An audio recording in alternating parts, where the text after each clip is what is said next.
رات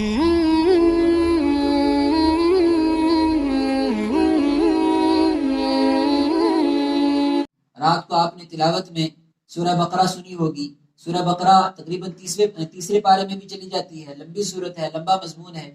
ہم شروع کرتے ہیں اس کو تو کچھ حصہ اس کا آج ہو جائے گا انشاءاللہ، کچھ حصہ اس کا کل ہو جائے گا. لیکن پہلے یہ بات ذہن میں رہے کہ ہم 15-20 منٹ کی اس مجلس کے اندر قرآن پاک کی تفسیر سیکھنے نہیں بیٹھے. ہم قرآن پاک کی اس 15-20 منٹ کی مجلس کے اندر صرف اور صرف یہ جذبہ سیکھنے کے لیے، یہ جذبہ بنانے کے لیے بیٹھے ہیں کہ ہم مسلمان ہیں، ایک لمبا عرصہ زندگی گزار چکے ہیں اور قرآن ہمیں نصیب نہیں ہے، اور ہمیں باقی زندگی کے اندر قرآن حاصل کرنا ہے. اس کے لیے مستقل نظام قائم کرنا ہے. ایسا اس کے لیے اپنے آپ کو تیار کرنا ہے. وقت نکلے تو قرآن پڑھیں. اس طرح کی زندگی سے اب باہر آنا ہے. پہلی سورت ہے سورہ فاتحہ. سورہ فاتحہ پورے قرآن پاک کا پریمبل ہے. اس کے اندر جو پورے قرآن کے اندر تفصیل سے مضمون اللہ نے پھیلائے ہیں، اس مضمون کو اللہ تبارک و تعالیٰ نے مختصراً پورے سورہ فاتحہ کے اندر ذکر کر دیا ہے. پورے قرآن کے اندر جو ٹاپک ہے وہ 3 چیزیں ہیں. نمبر 1 توحید، نمبر 2 رسالت، نمبر 3 آخرت. توحید کا مطلب اللہ کی ذات سے متعلق جتنی بھی گفتگو ہے قرآن پاک کے اندر، اس میں اللہ کی قدرت کی نشانیاں، اس میں گزشتہ قوموں کے انجام کے حالات، وہ سب چیزیں اللہ تبارک، شرک کی برائی، توحید کے اوپر جو مضمون ہے، یہ سارا کا سارا کس کے اندر آتا ہے؟ توحید کے اندر آتا ہے. دوسرا مضمون ہے رسالت کا، کہ رسول پاک صلی اللہ علیہ وسلم کو جو کتاب دی گئی، جو شریعت دی گئی، وہ کتنی امپورٹنٹ ہے. تو یہ ہو گیا رسالت کا مضمون. یہ قرآن پاک کے اندر تفصیل کے ساتھ ذکر ہوا. تیسرا مضمون آتا ہے جو بہت ہی تفصیل سے آیا، وہ ہے آخرت کا مضمون. اس لیے کہ زندگی وہی زندگی ہے. آخرت کے مضمون کو کھول کھول کر بیان کیا گیا. اس طریقے سے بیان کیا گیا کہ اگر انسان دل کے کانوں سے سنے، دل کی آنکھوں سے دیکھے، تو ایسا لگے گا کہ گویا کہ اپنی آنکھوں سے جنت کو دیکھ رہا ہے اور گویا کہ اپنی آنکھوں سے جہنم کو دیکھ رہا ہے. کلا سوف تعلمون، ان قریب تمہیں پتہ چل جائے گا. ثم کلا سوف تعلمون، ان قریب کوئی بات نہیں، دن قریب ہے، سب کچھ پتہ چل جائے گا. حقیقت کس کو کہتے ہیں، ترقی کس کو کہتے ہیں، سب پتہ چلے گا. لو تعلمون علم الیقین، کاش کہ تم یقین کے علم کے ساتھ جانتے. اگر تمہیں یقین آ جاتا، دل کے کانوں سے سنتے آخرت سے متعلق وہ مضمون جو قرآن نے بتائے ہیں، تو کیا ہوتا؟ لَتَرَوُنَّ الْجَحِيمَ، تو پھر تم دنیا کے اندر اپنی آنکھوں سے جہنم کو دیکھ لیتے، دنیا کے اندر قبر کے اندر ہونے والے حالات کو دیکھ لیتے. لیکن تم یقین کے کانوں سے نہ سنتے ہو، نہ یقین کی آنکھوں سے دیکھتے ہو. یہ قرآن پاک نے کہا 30ویں پارے میں. تو یہ رسالت، آخرت کا مضمون اس طریقے سے تفصیل سے کھولا. سورہ فاتحہ کے اندر الحمدللہ رب العالمین، تمام تعریفیں اس اللہ کے لیے جو جہانوں کا پروردگار ہے. یہ اللہ کا تعارف ہے، یہ ہے توحید، کہ اللہ بس ایک ہی ہے جو سارے جہانوں کو پال بھی رہا ہے اور اس کو پیدا کرنے والا بھی ہے. اور لیکن سارے جہانوں کا بادشاہ ہے، اتنا بڑا نظام کیسے چلاتا ہے؟ تو کہیں اس سے غلطی کوتاہی نہیں ہوتی، کہیں اسے کوئی بھول چوک نہیں ہوتی. فرمایا نہیں، رب العالمین، رب کہتے ہیں اس کو جو صرف پیدا نہیں کرتا، پیدا کرنے کے بعد اس کے زندہ رہنے کا انتظام بھی کرتا ہے. دوسری بات، اتنا بڑا ہے تو ظلم و ستم تو نہیں کرتا. الرحمن الرحیم، اتنا بڑا ہے، اتنی بڑی کائنات ہے، ظلم و ستم تو دور، وہ مہربان ہے، رحم کرنے والا ہے، مہربان ہے. رحمان کہتے ہیں اس کو جو دنیا کے اندر کافروں پر بھی رحم کرتا ہے اور ایمان والوں پر بھی رحم کرتا ہے. اور رحیم کہتے ہیں اس کو جو آخرت کے اندر ایمان والوں پر اتنا رحم کرتا ہے، اتنا رحم کرتا ہے کہ ایمان والوں کو وہ چیزیں عطا کرے گا کہ جو ایمان والوں نے کبھی سوچی بھی نہیں ہوگی، ان کے اعمال کے نتیجے کے طور پر نہیں بلکہ ان کے اوپر فضل کے طور پر. یہ مطلب ہے رحیم کا. اور پھر اتنا بڑا پروردگار ہے، اتنا بڑا خالق اور مالک ہے، کوئی اس کے رحم سے، کوئی اس کے رحمان ہونے سے دھوکہ نہ کھائے. آخرت کا مضمون مالک یوم الدین، وہ بدلے کے دن کا تنہا مالک ہے. اور مالک ہونے کا مطلب کہ تمہاری زندگی کی ایک ایک لمحے کا حساب لے گا. پھر رسالت کس کو کہتے ہیں؟ اہدنا الصراط المستقیم، سیدھا راستہ جو نبی پاک صلی اللہ علیہ وسلم بتا کر گئے. کون سا راستہ؟ صراط الذین انعمت علیہم، وہ راستہ جو اللہ کے برگزیدہ نیک بندوں کا ہے. قرآن سے پوچھا، قرآن نے کہا اولئک الذین انعم اللہ علیہم من النبیین، نبیوں کا راستہ، نبی کی ایک ایک سنت وہ صراط مستقیم ہے. نبی کا زندگی گزارنے کا طریقہ وہ صراط مستقیم ہے، نبی کا شادی بیاہ کرنے کا طریقہ وہ صراط مستقیم ہے، نبی کا لباس، نبی کا چال چلن، نبی کا صحابہ سے گفتگو کا طریقہ، نبی کا میاں بیوی کے درمیان رہنے کا طریقہ، نبی کا گھریلو معاملات کو اور مارکیٹ کے معاملات کو، امت کے مسائل کو حل کرنے کا طریقہ، وہ سارا کا سارا کیا ہے؟ وہ صراط مستقیم ہے۔ اور والصدیقین، نبی کے بعد اس کے جو جانشین صحابہ ہیں، صدیقین ہیں، سچے لوگ ہیں، والصلحاء اور نیک لوگ ہیں، ان لوگوں کا راستہ وہ سیدھا راستہ ہے اور وہی صراط مستقیم ہے۔ یہ رسالت کا مضمون آیا۔ تو موٹے طور پر یہ 3 مضمون سورہ فاتحہ کے اندر آ گئے۔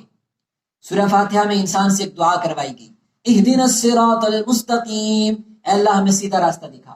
اللہ نے بتا بھی دیا، لیکن ایک طرف اشارہ کیا گیا سورہ فاتحہ کے اندر سیدھے راستے کی طرف، لیکن ساتھ میں بار بار اس چیز کی طرف پورے قرآن میں بھی اور خاص طور پر سورہ فاتحہ کے اندر اس چیز کی طرف توجہ دلائی۔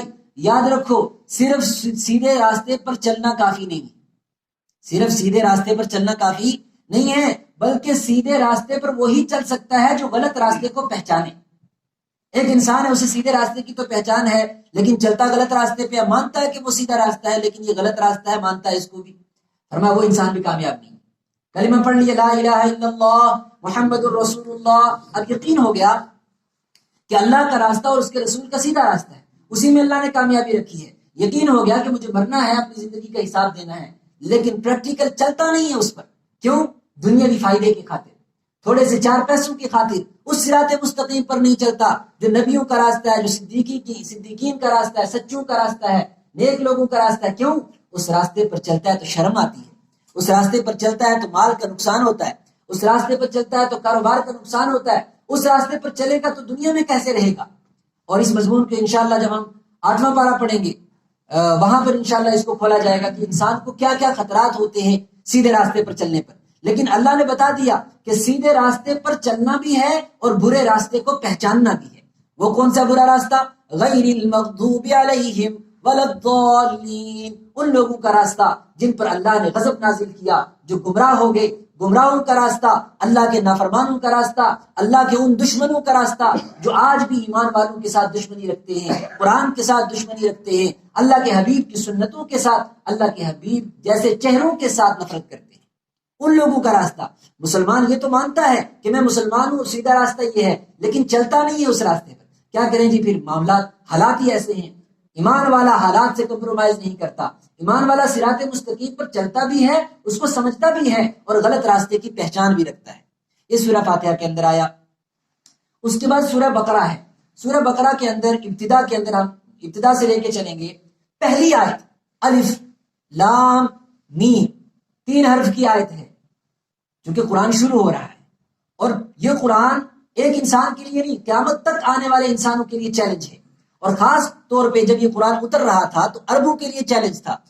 چیلنج کیا ہے؟ پہلی آیت ہے الف لام میم، عرب پریشان ہو گئے، حیران ہو گئے، یہ کیسی کتاب ہے؟ الف لام میم، یہ کیسی کتاب ہے؟ یہ کیسا مضمون ہے؟ اللہ نے چیلنج کیا کہ دیکھو تمہاری زبان بھی عربی ہے، تم بڑے بڑے قصیدے عربی زبان میں کہتے ہو، گھوڑوں اور اونٹوں کے نسب تمہیں یاد ہوتے ہیں، اور تمہارا کلام بھی انہی جو ہے الفابیٹ سے بنتا ہے، الف سے بنتا ہے، لام سے بنتا ہے، میم سے بنتا ہے، بڑی بڑی شاعری تم کرتے ہو، لو یہ کتاب تمہارے سامنے آ رہی ہے، الف لام میم، بتاؤ کیا مطلب ہے؟ یہ قرآن نے چیلنج کیا کہ عربی زبان تمہاری بھی ہے، عربی زبان میں قرآن بھی اترا، لیکن ضروری نہیں ہے کہ ہر حرف، ہر آیت کا اور ہر جملے کا تمہیں راز پتہ چل سکے۔ یہ عربی زبان بھی اللہ کی طرف سے نازل کی ہوئی ہے، اگر تم میں ہمت ہے تو بتاؤ الف کا کیا مطلب، لام کا کیا مطلب، میم کا کیا مطلب، نون والقلم وما یسطرون، نون کا کیا مطلب، حامیم کا کیا مطلب، کاف ہا یا عین صاد، اس کا کیا مطلب؟ عرب کے لوگ حیران رہ گئے، انہوں نے کہا نہ اس کتاب کا مقابلہ نہیں کیا جا سکتا۔ فرمایا اس کتاب جیسی کوئی کتاب لاؤ، نہیں، اس جیسی کوئی صورت لاؤ، نہیں لا سکتے، اس جیسی کوئی آیت لا کر بتاؤ، نہیں لا سکتے، تم اس کے ایک حرف کا مطلب بھی نہیں بتا سکتے۔ یہ قرآن نے چیلنج کیا اس کتاب کی پہلی آیت کے اندر۔ ایک قسم کا تعارف بھی ہو گیا کہ یہ کوئی عجیب کتاب ہے، یہ انسان کے بس کی بات نہیں ہے، تو اللہ نے پہلی آیت، اگلی آیت کے اندر پھر اس کا تعارف بھی کروایا کہ تم نہیں سمجھ سکتے، اب تم سمجھو جو تمہارا رب کہے گا یہ کتاب کیا ہے اس کو سمجھو۔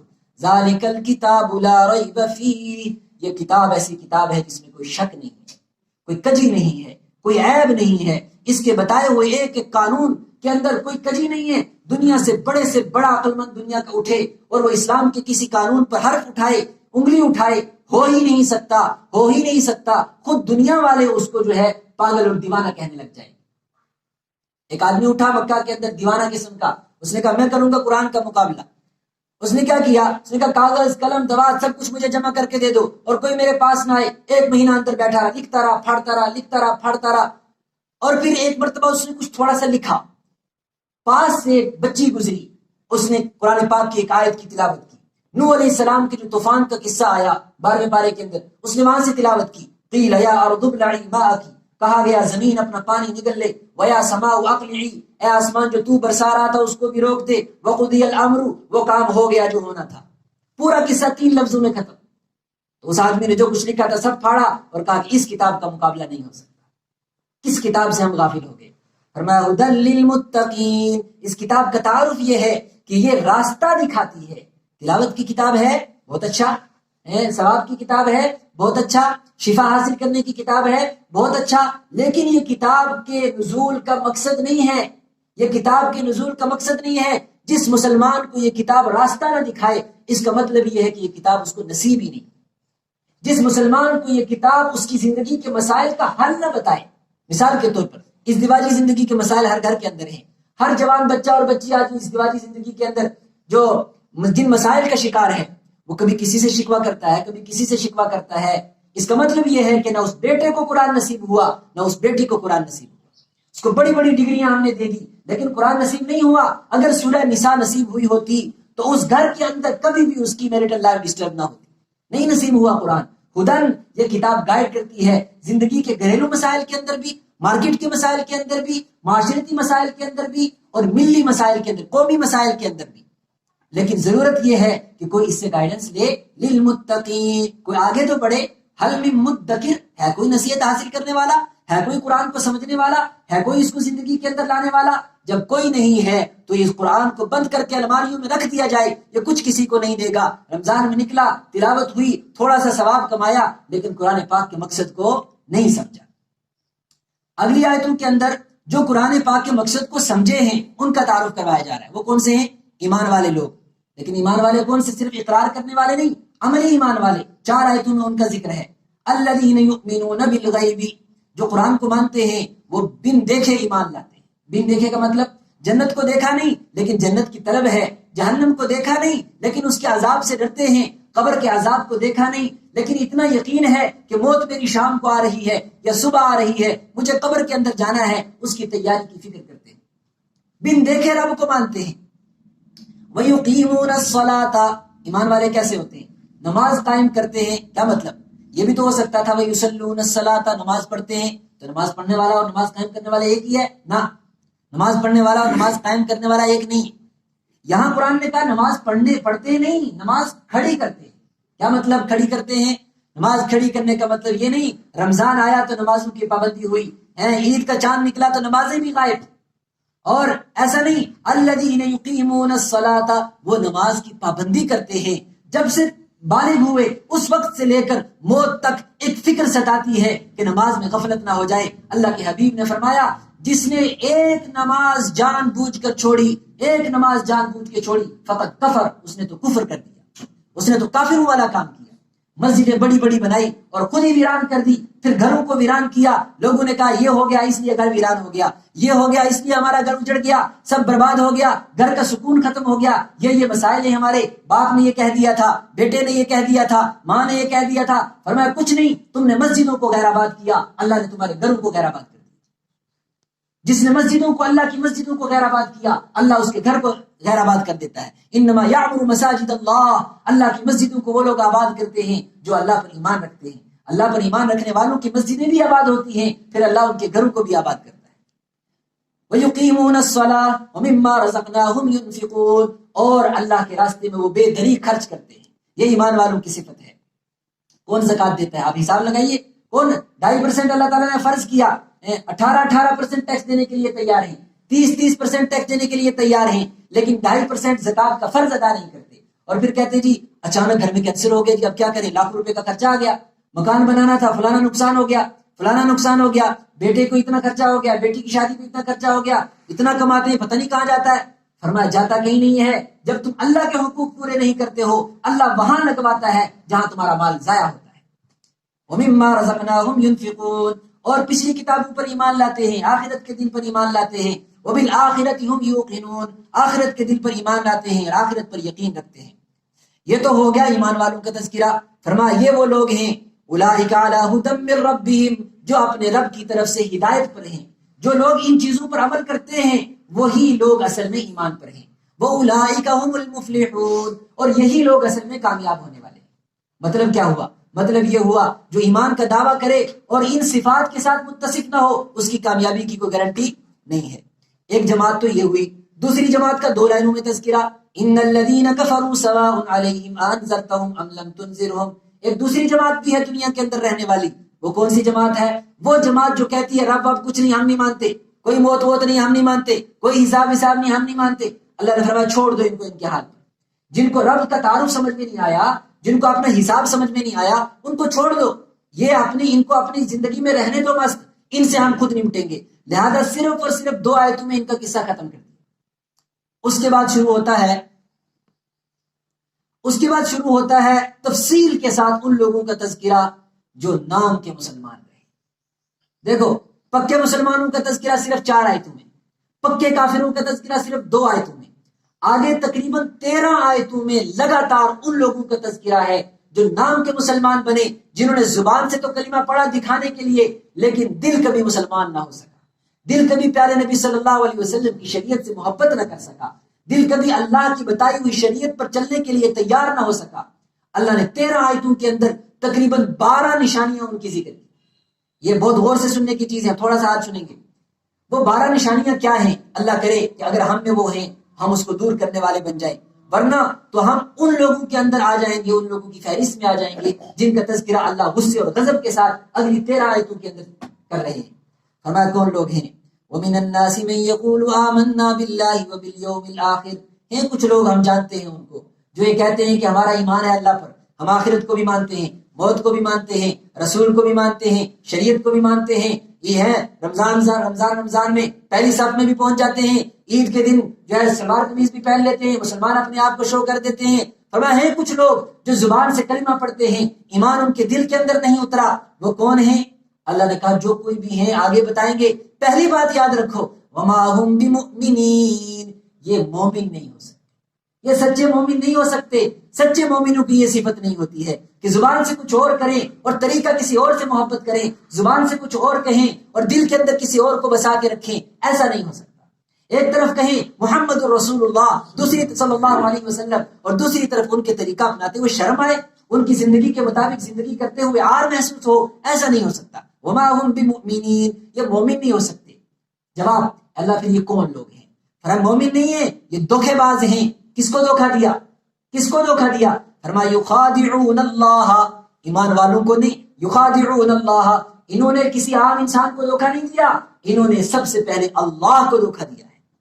اللہ کا کلمہ پڑھ کر پھر اللہ کو دھوکا دیا، اس کے رسول کا کلمہ پڑھ کر اس کے رسول کو دھوکا دیا. والذین آمنوا، اور جن ایمان والوں کے درمیان یہ رہتے ہیں اپنے آپ کو ان کے ساتھ شامل کرتے ہیں، ان کو بھی دھوکا دیتے ہیں، ان کو یہ سمجھاتے ہیں کہ ہم تمہارے جیسے ہیں، ہمارے بھی دیکھو ہم بھی کبھی کبھی نماز پڑھ لیتے ہیں، ہمارا نام بھی محمد خالد ہے، زید ہے، اکرم ہے، احمد ہے، ہم بھی مسلمان ہیں. فرمایا یہ اللہ کو بھی دھوکا دیتے ہیں، ایمان والوں کو بھی دھوکا دیتے ہیں. تو پہلی صفت ان کی کہ یہ دھوکے باز ہیں.